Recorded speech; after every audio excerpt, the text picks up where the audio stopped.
शुरुआत हो, सबसे पहले डिस्टेंस और एक दूसरा शब्द है डिस्प्लेसमेंट।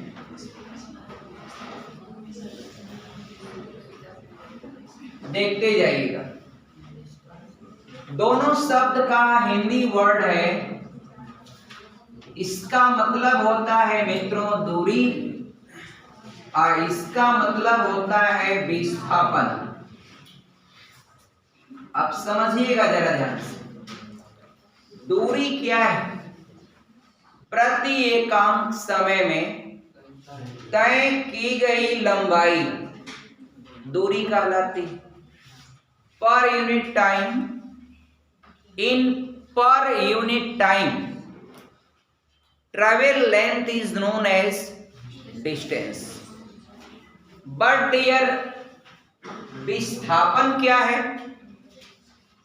तो मित्रों याद रखिएगा, शॉर्टेस्ट, शॉर्ट माने क्या होता है? छोटा।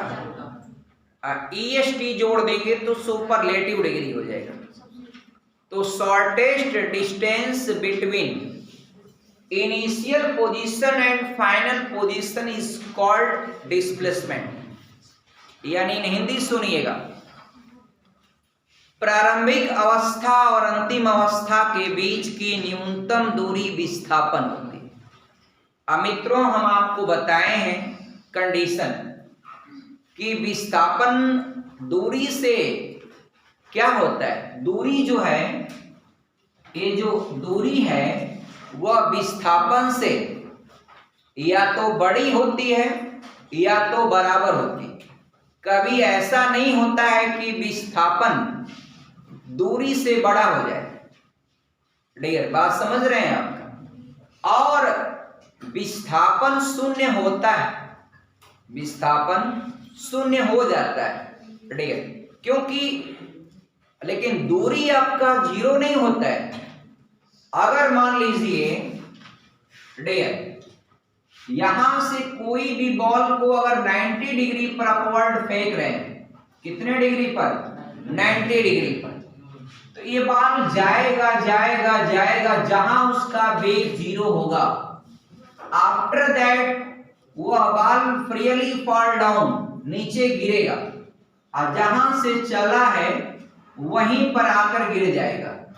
इस बॉल का, इस गेंद का प्रारंभिक बिंदु और अंतिम बिंदु दोनों आपका एक ही हो जाएगा। इस सिचुएशन में विस्थापन क्या होता है? शून्य। और यदि कोई सपोज अ बॉय और अ गर्ल आपका रिवॉल्यूट अ सर्कुलर पाथ और if they will complete any revolution, तो during that time displacement of that boy और गर्ल शुड बी जीरो। कैसे होगा पल्लवी पांडे आप बताइए? मान लीजिए एक वो लड़का है, ठीक, 70 मीटर त्रिज्या वाले वृत्ताकार पथ पर, सुनिएगा जरा ध्यान से, एकदम पूरा अटेंशन लगा करके, एकदम ध्यान केंद्रित करके। डियर, एक वो लड़का है 70 मीटर, क्या है? 70 मीटर त्रिज्या के वृत्ताकार पथ पर चक्कर लगाना शुरू करता है और वह 3.5 चक्कर करता है। कितना चक्कर? 3.5 चक्कर करने में दूरी क्या होगा और विस्थापन क्या होगा? दूरी और विस्थापन क्या होगा? महिमा बताएं। 3.5 चक्कर कर रहा है जूही, कितना चक्कर? 3.5 चक्कर। बच्ची, रेडियस कितना है? रेडियस है 70। Find the distance and displacement. बच्ची, दूरी और विस्थापन दोनों बताना है, दूरी और विस्थापन। डियर, 3.5 चक्कर, दूरी और विस्थापन बताना है। हाँ बिल्कुल, एक जगह कहीं से चला दीजिए, घूम लिया, 1 2 3 4 5 6 7 8 डियर। देखिए पहली बार डियर मैंने आपको कहा कभी दूरी जीरो नहीं होती है ना। अब विस्थापन जीरो काहे नहीं होगा? क्योंकि है 3.5 चक्कर, आधा चक्कर बाद जो लास्ट में, तो डियर आधे चक्कर पर विस्थापन जीरो नहीं होता। वो लड़का यहां से यहां गया, 1 सेकंड का सवाल है, विस्थापन के लिए 140 मीटर। आधे चक्कर पर त्रिज्या का दूना, अरे भाई जहां से शुरू करेगा और आधा चक्कर यहां पहुंचा, विस्थापन त्रिज्या का दूना और व्यास हो जाएगा। आधे चक्कर पर क्या होता है? व्यास हो जाता है। अब तुरंत बता सकते हैं विदिन 1 सेकंड में उसका विस्थापन कितना हो जाएगा मित्रों? 140 मीटर। और अंगद बताइए, अभिषेक सिंह, दूरी कितना होगा? How much distance travel by that person? 1540। देखिए वो लड़का बताया है मित्रों, आपको करना चाहिए इसका परिध निकालें। 3 चक्कर किया है, 3 से गुणा कर दें, 3.5 किया है, 3.5 से गुणा कर दें, यही न करेंगे। तो देखिए परिध क्या होता है किसी वित्तीय पथ का? 2 पाई आर होता है। तो विज्ञान फिजिक्स में चला गया वैसे ही कैलकुलेशन, 2 पाई आर। तो 2 गुणे 22/7 मित्रों गुणे आपका 70। आई 3.5 चक्कर है, तो इसको आपका 2 3 6 7/2 इसको भी लिख सकते हैं। चल 7 दहा में 70 और 2 से 2 काटा, और डियर 7 गुना के 14 और 7 गुना के 14 एक 15, एक 0 बढ़ेगा, यानी आएगा आंसर 1540 मीटर। ये आपका दूरी है और विस्थापन सिर्फ होगा क्या? 140 मीटर। आनंद कुमार आप समझ पाए क्या? विस्थापन समझ गए बाबू?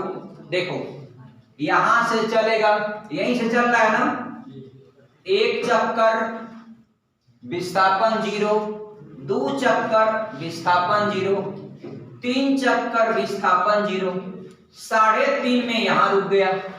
अब यहां रुक गया तो डियर ये आपका व्यास, इसका विस्थापन हो जाएगा। अब व्यास मित्रों त्रिज्या का दूना होता है, 70 गुना के, और 3.5 चक्कर में दूरी कितना तय करेगा? बहुत ऐसे सवाल आपने लगाया होगा वृत्त वाला। एक लड़का इस त्रिज्या के वृत्ताकार पथ पर इतना चक्कर लगाया, तय दूरी बताइए। तो आप दूरी क्या, वृत्ताकार पथ है तो उसका आउटर माप जो मेजरमेंट होता है वह उसकी परिध होती है। परिध का मान होता है 2 पाई आर। जो चक्कर करेगा 2 से गुणा, पाई का मान मित्रों 22/7 लिया जाता है। वो कॉमनली सवाल में रेडियस ऐसा देता है जो 7 से कट ले, काम खत्म। अगर नहीं कटता है तो आपका 3.14 भी रख के लगा सकते हैं, अगर कोई बाउंडेशन नहीं होगा तो। कोई कंफ्यूजन नहीं ना, कंटेंट मिटा दें इसको। और दोनों का मात्रक क्या होगा? मीटर। मात्रक दोनों का क्या होता है? मीटर। एक बात और ध्यान रखिएगा, दूरी अदिश राशि, विस्थापन सदिश राशि। अदिश और सदिश में डिफरेंस आप जान ही रहे हैं। जिन भौतिक राशि को पूर्ण रूप से व्यक्त करने के लिए दिशा और परिमाण दोनों की आवश्यकता पड़े, डायरेक्शन एंड मैग्नीट्यूड आपका both required to represent any आपका फिजिकल क्वांटिटी, तो that physical quantities will be listed in आपका वेक्टर क्वांटिटीज। अगर किसी भौतिक राशि को, हिंदी में सुन लीजिए, किसी भौतिक राशि को अगर पूर्ण रूप से व्यक्त करना है और आपको दिशा की भी जरूरत पड़ गई, परिमाण की भी पड़ गई, दोनों जरूरत पड़ गई, तो आपका सदिश। अब बच्ची जब आपका एक चीज की रिक्वायरमेंट हुई डियर, जब एक चीज की आवश्यकता हुई, ओनली आपका परिमाण का, क्या परिमाण, परिणाम नहीं, परिमाण। परिमाण की अंग्रेजी क्या होती है प्रिया सोनी बताइए? मैग्नीट्यूड। मैग्नीट्यूड आप परिणाम कहेंगे तो उसका होगा रिजल्ट। तो मैग्नीट्यूड आप समझिएगा, एक ही कंटेंट डियर। वर्ड पढ़ा करिए आप लोग, मोबाइल आप लोगों के पास है, वर्ड रहता है डिक्शनरी का, कोई वर्ड खोलिए तुरंत देख लीजिए आपका 1 सेकंड में।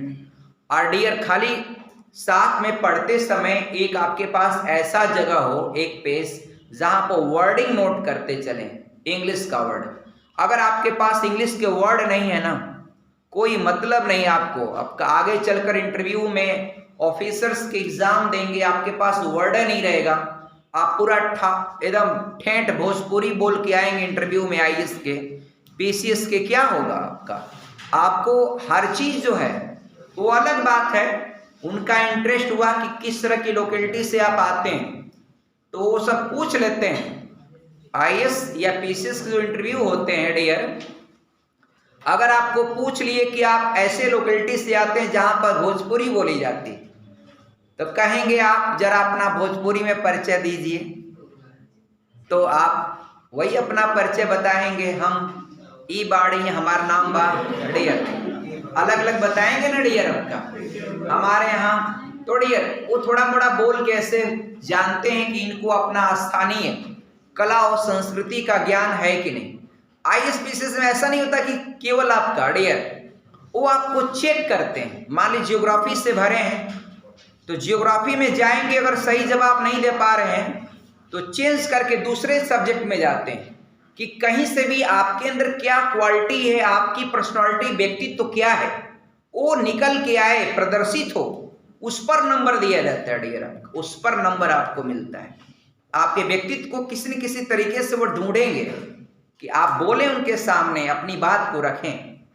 और डियर सबसे बढ़िया जीवन होता है ऑफिसर का भारत में। कोशिश करिएगा, वक्त आपके पास है डियर। सामान्य जॉब तो पाना बहुत आसान है, वो तो आपका पक्का पा जाएंगे आप लोग, लेकिन कम से कम ऑफिसर बनिए, आपका मजा उसी में।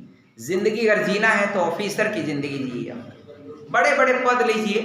अरे डियर बड़े कोई भी आपका बन सकते हैं डियर। ग्रेजुएशन कर लिया बस, उसके बाद आप जो भी दीजिए। इंटरमीडिएट पर सामान्य पद मिलते हैं, जैसे सामान्य कोई भी पद पा जाएंगे, आपका लेखपाल हो जाएंगे, वीडियो हो जाएंगे, ये सब छोटे छोटे पद आपको मिल जाएंगे आसानी से डियर। पुलिस हो जाएंगे, पुलिस से फिर प्रमोशन करके दीवान हो जाएंगे 10 साल में डियर। दीवान से फिर दरोगा बन जाएंगे, असिस्टेंट आपका डियर। आगे जरा बढ़े, कंटेंट देखें आपका ध्यान से। दिया है डियर, बोला है डियर, इसमें एक त्वरण क्या है, तो त्वरण डियर तुरंत कर लिया जाए 1 सेकंड में। त्वरण जो होता है वेग परिवर्तन, वेग परिवर्तन बटे समय अंतराल, समय अंतराल होता है मित्रों, अंतराल। अब क्या होता है बहुत बढ़िया से समझिएगा। जब कभी भी आपको वेग परिवर्तन करना होगा तो हमेशा अंतिम वेग से ही प्रारंभिक वेग को घटाते हैं। ये कभी अपना बदलिएगा मत, हमेशा अंतिम वेग से प्रारंभिक वेग को घटाएंगे। अंतिम वेग फाइनल वेलोसिटी v होती है, इनिशियल वेलोसिटी u। अब जो टाइम होगा वह t लिख लीजिए या डेल्टा t कर लीजिए आगे। एक्सेलरेशन जो डिनोटेड बाय आपका स्मॉल a, इसी से इक्वेशन ऑफ मोशन बनता है, गति का पहला समीकरण। क्या बनता है डियर, आप बटे 1 करके तिर्यक गुणा कर देंगे तो डियर ये आपका v माइनस u बराबर ये आपका हो जाएगा kt। मित्रों u को उधर ट्रांसफर करेंगे तो v equal to u plus kt। इससे बहुत सारे फिजिक्स के सवाल लगते हैं, कंपटीशन में इससे सब लगा लेंगे आप, कोई दिक्कत नहीं होगी। और भी हम सब बता देंगे हर कंटेंट। ये आपका गति का पहला समीकरण है, किसका, गति का। इसमें भी अंतिम वेग। कोई सवाल दिया है और बोला है कि एक कार 60 मीटर पर सेकंड के वेग से जा रही है। किस वेग से, सवाल देखिए आप, चलिए बताइए। आपका एक कार है मित्रों और 60 मीटर प्रति सेकंड के वेग से जा रही, गोइंग ऑन। और डियर ब्रेक लगाने के बाद 10 सेकंड में वह कार रुक जाती है। कितना? 10 सेकंड में वह कार रुक जाती after taking brake. Find the acceleration of that case. उस सिचुएशन में एक्सेलरेशन निकालना है। बताइए रिम्पी, आप बताइए तो जरा। हाँ डियर, कितना आएगा? -6 आएगा। कोई कंफ्यूजन आप लोगों को? आप लोग बच्ची बताइए, एकदम शांत बैठे हैं डियर आपका। बोले बोले, आप तो ऐसे सादगी से बैठे हैं, बस आपका भोजन चलने वाला है और एकदम शांति से आप कर रहिए। डियर बोलिए बोलिए, आप करिए, सही है ना? देखिए ये बताइए, जो चल रहा है, जिस वेग से चल रहा है, वो क्या हो जाएगा? उसको प्रारंभिक वेग मान लेंगे। आप ब्रेक लगाएगा, ब्रेक लगा के रोका, जब रोक दिया तो अंतिम वेग क्या हो जाएगा? 0। इसलिए यहाँ पर अंतिम वेग अपने मन से लिखना, अपने प्रेजेंट ऑफ माइंड से। ब्रेक लगा के रोक लिया तो भैया अंतिम वेग हो जाएगा 0। एक्सेलरेशन होता है अंतिम वेग माइनस आपका 60/10, माइनस में रहेगा -6 मीटर प्रति सेकंड का स्क्वायर।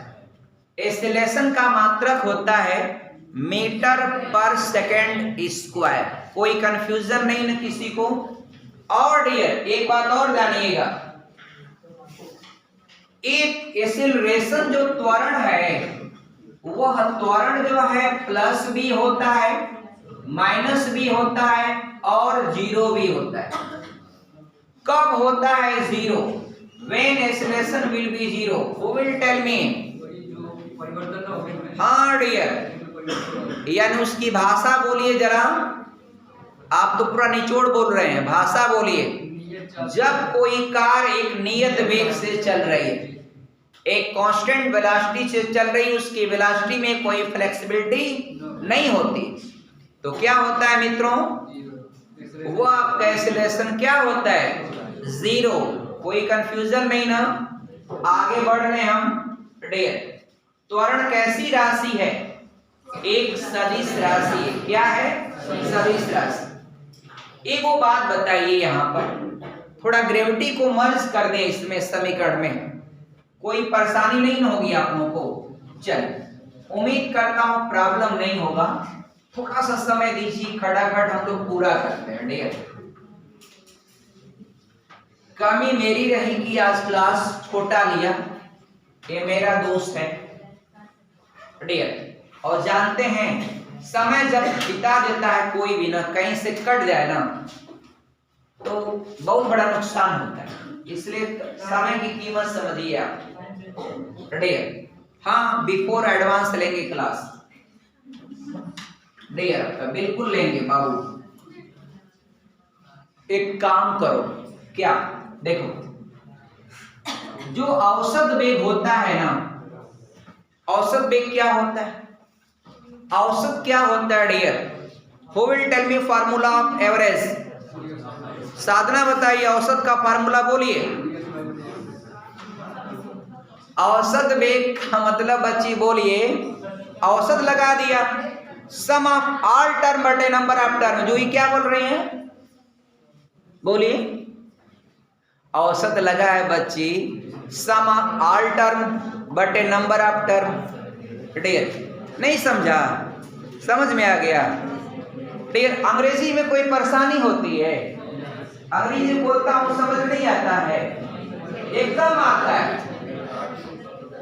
और डियर अंग्रेजी आपको समझना चाहिए डियर। कल को आप लोग टीचर बनेंगे तो कौन सा स्कूल है जो आपका इंग्लिश मीडियम नहीं बन रहा है? सारे स्कूल इंग्लिश मीडियम है।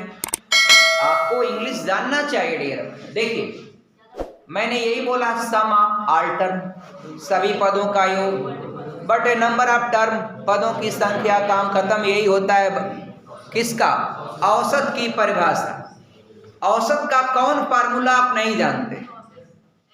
सब फार्मूला जानते हैं डियर, बस उसको रिवीजन हर दिन करते रहिए आपका डियर। चलिए यहाँ पर प्रारंभिक वेग और अंतिम वेग है, तो उनका औसत वेग निकालेंगे तो u + v अपान 2 कर दिया, 2 को कंपोनेंट है 2 कर दिया। अब डियर औसत वेग, औसत वेग इसको लिख दें, यस लिख दिया आपका, इसको औसत वेग लिखते हैं, औसत वेग। अब ये बताइए औसत दूरी क्या होता है? तो औसत जो दूरी होता है, औसत दूरी, हाँ डियर शाबाश, ये हुई ना बात डियर, वेरी गुड। औसत वेग डियर, औसत वेग बराबर होता है औसत चाल या औसत वेग गुणे आपका समय डियर।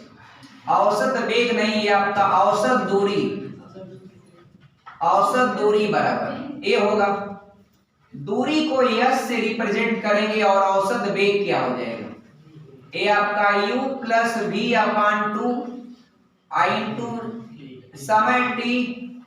v का मान गति के पहले समीकरण v बराबर u प्लस at से रख देंगे, फिर रख देंगे तो एगो u पहले से है ये भी आ जाएगा, तो आपका हो जाएगा 2u प्लस 80 बटे 2 इंटू टी से गुणा भी, 2 से भाग भी, क्या हुआ डियर, पहले हो जाएगा ut प्लस हाफ 80 का स्क्वायर।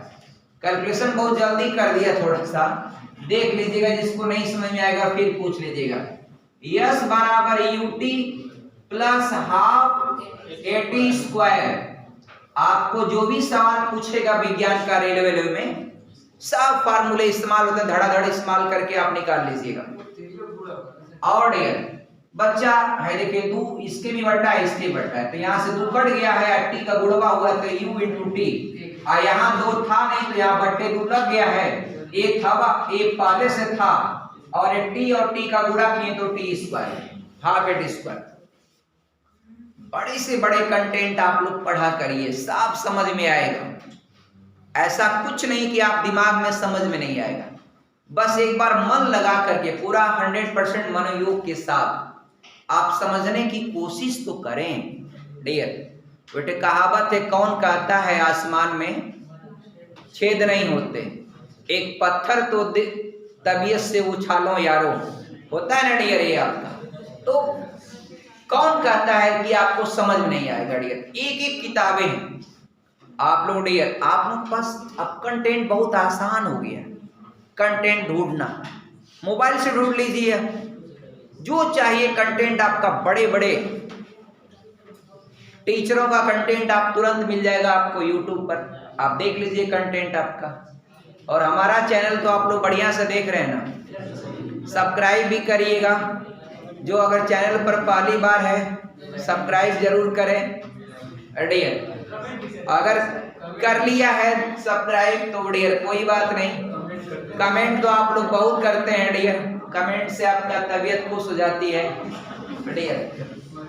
आगे बढ़े, अगला देखिएगा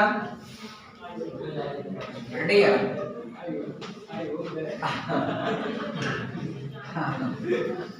अब अगला सुनिए,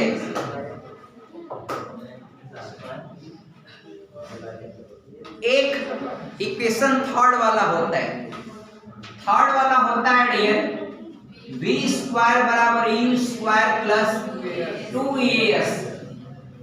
मित्रों देखिएगा, एक गति का तीसरा समीकरण है, किसका है, गति का तीसरा समीकरण, कौन सा तीसरा समीकरण है गति। इसमें क्या क्या है समझिएगा, इसमें क्या क्या है डियर, v अंतिम वेग, u प्रारंभिक वेग, a एक्सेलरेशन, s आपका दूरी, s क्या है दूरी। कैसे आता है, first equation of motion v square बराबर u स्क्वायर, नहीं first equation of motion v बराबर u प्लस 80, इसी को क्या करते हैं स्क्वायर कर देते हैं दोनों साइड का, तो इधर हो जाएगा v स्क्वायर, इधर हो जाएगा u स्क्वायर प्लस बीच में 2ab होता है तो 2u80 प्लस b स्क्वायर, तो a स्क्वायर भी t स्क्वायर भी। अब आपका u स्क्वायर रहने देंगे, यहाँ पर 2a कॉमन ले लेंगे, अब यहाँ पर जाएगा u और t, तो ut लिख दिया, और 2a कॉमन लिया तो यहाँ 2a से अगर भाग देंगे तो a से स्क्वायर वहां कट जाएगा और 2 नीचे रहेगा, तो 1/2 a इंटू टी स्क्वायर। इतनी चीज क्या होता है, सेकंड इक्वेशन से आपका यस की वैल्यू बस उठा के रख दीजिए v स्क्वायर।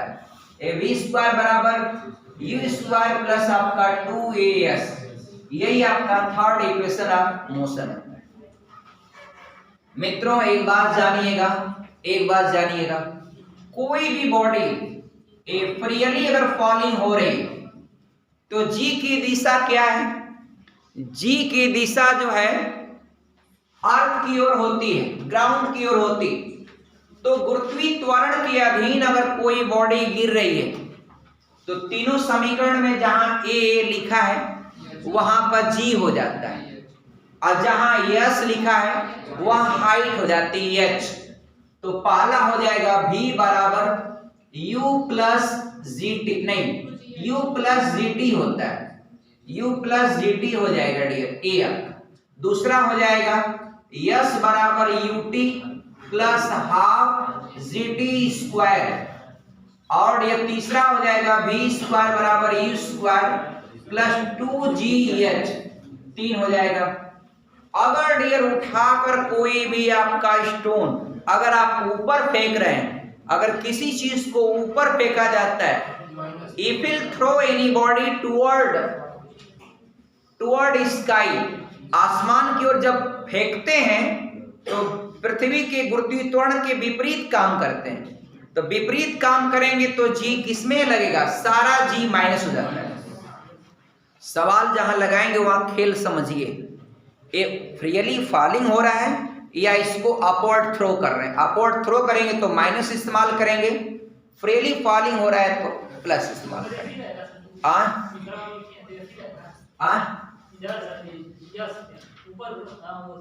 हाँ इसको यच कर सकते हैं मित्रों, हाइट भी कर सकते हैं डियर। अब डियर एक इसका हो जाएगा, अगर जी के विपरीत अगर आप ऊपर की ओर फेंकेंगे तो आपका हो जाएगा v बराबर u माइनस जी टी, और दूसरा हो जाएगा ये आपका h बराबर u T minus half G T का स्क्वायर, v स्क्वायर बराबर हो जाएगा u स्क्वायर माइनस 2gh। आप सब कंटेंट को समझिएगा, कोई कंफ्यूजन होगा तो बताइएगा डियर। आगे एक कंटेंट इसमें का कर दें, और डियर थोड़ा इसको भी देखिए। इसमें एक चैप्टर है डियर इन्वायरमेंटल वाले पार्ट में, इसको मिटा देना डियर। हाँ dear, I hope that dear तब तक इसका इंट्रोडक्शन थोड़ा दें। ये शब्द है बायोडाइवर्सिटी, डाइवर्सिटी। हाँ डियर शाबाश, किसी बच्ची ने जवाब दिया एकदम सही से डियर। यहाँ की बच्चियां बहुत तेज डियर, सही बता रहा हूँ डियर। आने वाला जो बैच होगा मऊ जिले की लड़कियां पढ़ाई में आपका अव्वल, ये वो बताएं डियर। अभी वो लड़की यहाँ का आईएएस का इंटरव्यू दी है डियर, अभी मैं 2 दिन पहले उसका देखा, दृष्टि द विजन से आपका यूट्यूब पर उसका वो डाला गया था। तो मऊ जिले की लड़की, तो उसने अपना परिचय दिया इंटरव्यू में कि मैं I am from Mau district. दृष्टि का इंटरव्यू था, फिर वो आईएएस में गई, अभी रिजल्ट नहीं आया। और वो लड़की को मैं देख रहा था, कहा लग रहा मोहम्मदाबाद साइड का है क्या लड़की।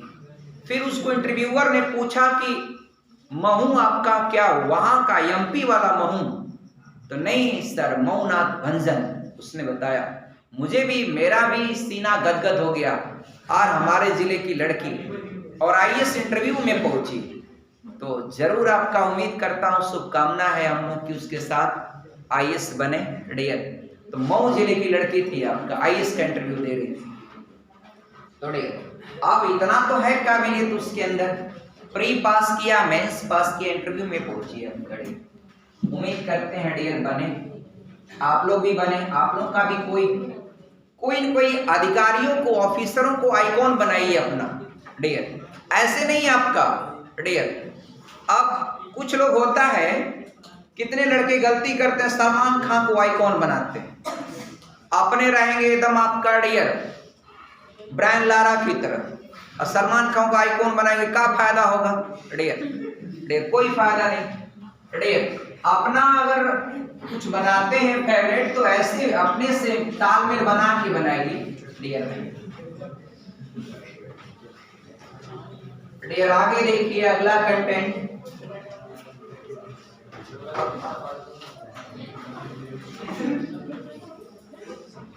अगला कंटेंट क्या है मित्रों, देखिए सबसे पहले इसको हिंदी में कहते हैं जैव विविधता। जैव विविधता इस शब्द का मतलब क्या है? तो कोई पर्टिकुलर एरिया में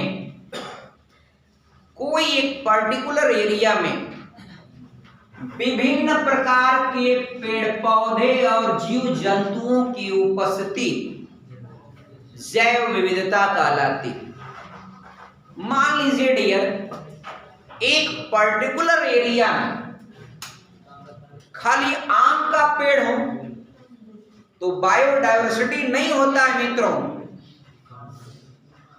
एक कोई एरिया हो वहां पर खाली आपका नीलगाय पाए जाए, नीलगाय बोलते हैं ना, एक जानवर से उसको बायोडायवर्सिटी वाली एरिया नहीं कही जाती। नंबर एक चीज, एक डेट में बहुत बार पूछा गया है, एक किसी आपका निर्धारित या विशेष क्षेत्र में विभिन्न प्रकार के जीव जंतुओं और पेड़ पौधों की उपस्थिति क्या कहलाती है? जैव विविधता कहलाती है। और सबसे पहले इस शब्द का प्रयोग किसने किया था? सबसे पहले बायोडायवर्सिटी शब्द का प्रयोग किसने किया था रोशन? हाँ डियर, वाल्टर जी रोसेन। क्या डियर? वाल्टर जी रोसेन, याद रहेगा ना, वाल्टर जी रोसेन। यही वह व्यक्ति हैं जिसने सबसे पहले बायोडायवर्सिटी शब्द का इस्तेमाल किया था। और डियर इसमें एक डियर इसमें एक जो है झोल है। झोल क्या है? झोल क्या है कौन बताएगा? Who will? इसके सेलिब्रेशन को लेकर के एक झोल है, और वह झोल हु विल टेल मी? आपका जो ही आप ही बता दीजिए। सेलिब्रेशन इसका जो विविधता दिवस है उसी को लेकर झोल है। जैव विविधता दिवस मित्रों अगर ऑप्शन आ जाएगा तो कौन सही करेंगे? जैव विविधता दिवस डियर, इसमें 2 डेट को मनाते हैं। एक आपका है डियर 22 मई मित्रों, 22 जो मई है इसको संयुक्त राष्ट्र संघ क्या होता है? साधना यादव, यूएनओ, इसी को बोलेंगे ना, संयुक्त राष्ट्र संघ, यूनाइटेड नेशंस ऑर्गेनाइजेशन, ई मनाता है कब? 22 मई। बाकी दुनिया के बहुत सारे देश मनाते हैं कब? 29 दिसंबर। कब? 29 दिसंबर। अब डियर ऐसा नहीं कि कोई परीक्षा में दोनों ऑप्शन दे देगा, और दोनों ऑप्शन देगा तो ए और बी वाला ऑप्शन दोनों वाला एटेक दे देगा, इसलिए एक ही ऑप्शन देगा। आप घबराइए मत। अगर लिख दिया कलम से कि जैव विविधता दिवस संयुक्त राष्ट्र संघ द्वारा कब मनाया जाता है, और उसमें अगर 29 दिसंबर भी देगा तो अगर उसको करेंगे तो गलत होगा। साफ साफ लिखा जाता है यूएनओ मनाता है 22 मई। अगर कोई स्पेसिफाई नहीं करेगा प्रश्न में तो दोनों ऑप्शन सही है, और दोनों ऑप्शन एक साथ देगा नहीं, कोई एक देगा, आप कर लीजिएगा। यूएन कहेगा 22 नंबर। दुनिया के बहुत सारे देश मनाते हैं कब? 29 दिसंबर को भी। एक बात और समझिए आपका, ये आपका यूनाइटेड नेशंस डिसाइड आपका एक जैव विविधता दशक, जैव विविधता दशक बता दीजिए क्या रहा? सोनू बताइए, जैव विविधता दशक, जैव विविधता दशक, विविधता दशक, दशक 10 साल का होता है। 2011 से 2020 तक, 20 तक हो जाएगा ना, 10 साल, 11 को ले लीजिए, 10 साल पूरा हो जाएगा। कोई कंफ्यूजन? एनसीएमबी क्या है? Who will tell me? NCMB बहुत इंपॉर्टेंट क्वेश्चन है। एनसीएमबी क्या है डियर? एनसीएमबी डियर,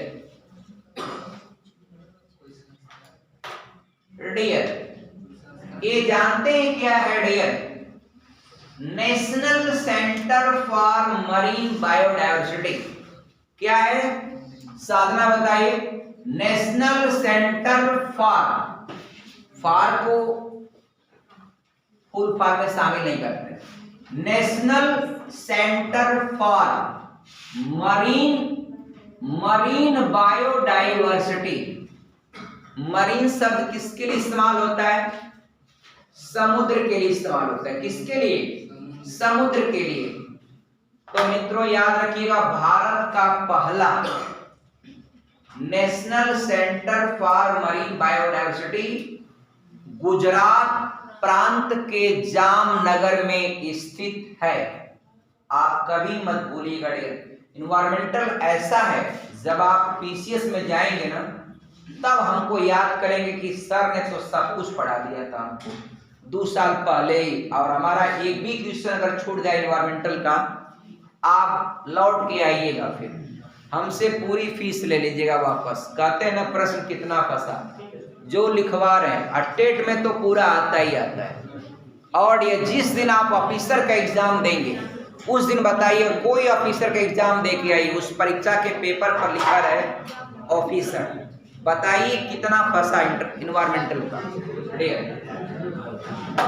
आगे बढ़ा जाए डियर, डियर सही बताया, नहीं फंसेगा आइए कहिएगा, आपको फीस दे देंगे पूरा।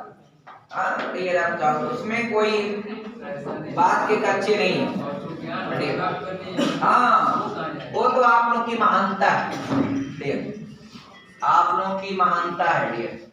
आगे बढ़े डियर। एनसीएमबी क्या है बच्ची? फुल फॉर्म याद रहेगा ना, आपको भूलेंगे नहीं ना।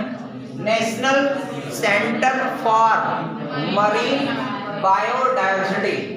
मरीन होता है समुद्र के लिए इस्तेमाल होता है, मैरीन। अब डियर ये पहला है डियर, याद रखिएगा, बहुत इंपॉर्टेंट क्वेश्चन है। भारत का पहला national centre for marine biodiversity Gujarat प्रांत के जामनगर में स्थित है डियर। इस केंद्र का क्या उद्देश्य है? What is the goal of that centre? Who will tell मी?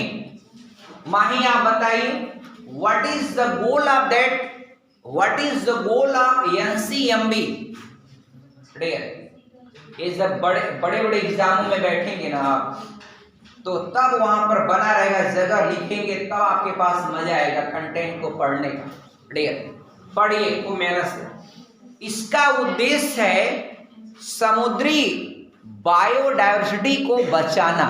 समुद्र के अंदर जो जैव विविधता है उसको बचा के रखना, इसका क्या है प्रमुख उद्देश्य है डियर। अच्छा बताइए, आप ही बताइए, बायोडायवर्सिटी के लिए जितना भी राष्ट्रीय उद्यान बनाए जाते हैं, कोई भी अभ्यारण्य बनाए जाते हैं, क्यों बनाए जाते हैं?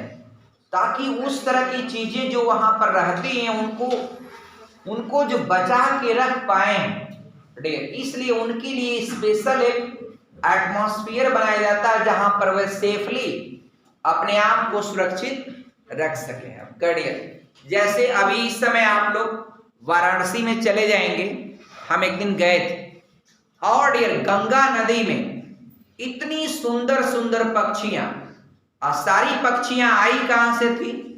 साइबेरिया से। साइबेरिया से सारी पक्षियां चल के आ गई थी वाराणसी में, गंगा नदी में अपना तैर रही थी। लोग आपका दाने डालते हैं, दाना और जो भी होता है नमकीन का पैकेट फेंकते हैं और सारी चिड़िया उसको अपना खाती हैं। मस्त। अभी साइबेरिया में पड़ रही क्या ठंडी, इस समय बहुत ज्यादा ठंडी है। ये पक्षियां आ गई हैं, धीरे धीरे पुनः आपका फिर 1-2 महीने के बाद ये अपनी उड़ान पर चली जाएंगी। और सोचिए पूरा हिमालय को उड़ करके पार करके जाएंगी ये सब आप। डियर और समझिए साइबेरिया चली जाती है, रसिया, रूस, डियर कितना दूर से आती पूरा।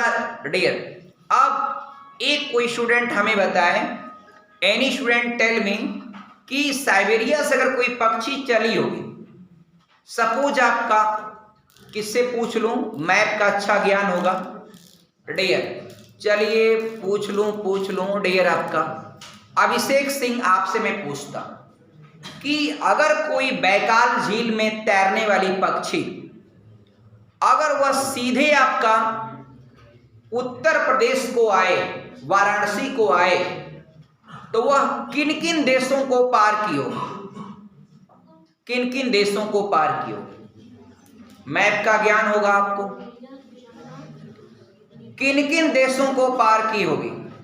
डियर पहली बात बैकाल झील से उड़ी है। बैकाल झील जानते हैं क्या रिकॉर्ड है सोनम? दुनिया की सबसे गहरी झील है बैकाल झील। और अब हमको बता दीजिए सबसे गहरी झील है और सबसे गहराई पर स्थित झील कौन सी, बता दीजिए। रेड सी है। हाँ डेड सी है। सॉरी रेड सी निकल गया, डेड सी है डियर। और डियर डेड सी इसलिए है गहराई पर है, गहराई पर है, इसीलिए उसके पानी का घनत्व तो इतना ज्यादा होता है कि आप लोग कूदेंगे ना डूबा नहीं करेंगे, पानी उठा उठा के फेंक देगा एकदम ऊपर। आप अगर जबरदस्ती डूबना चाहेंगे तो भी नहीं डूबेंगे। आप कोई मछली फेंकेंगे ना उसकी लवणता करे, लवणता तो सबसे ज्यादा किसकी है? वान झील। वान झील कहाँ मित्रों? टर्की में। कहाँ है? टर्की में। टर्की के किस एरिया में? थरेस में। अरे भैया थरेस की राजधानी इस्तांबुल है। इस्तांबुल बता रहे हैं, थरेस में है ही नहीं आपका। वह दूसरा भाग 97% हिस्सा अंतोलिया। कौन सा? Asia minor. कौन सा? Asia minor. डियर पढ़ाई को थोड़ा रिवाइज करते रहिए। सुनिए अब डियर एनवायरमेंट पढ़ा रहे हैं। अब साइबेरिया की पक्षी आई, एक पक्षी एक देश से चल के दूसरे देश में आए। भूगोल की भाषा में इस शब्द को क्या नाम देंगे आप बताइए रिम्पी? हाँ डियर प्रवासी पक्षियां अंग्रेजी में क्या नाम देंगे? सिप्रा।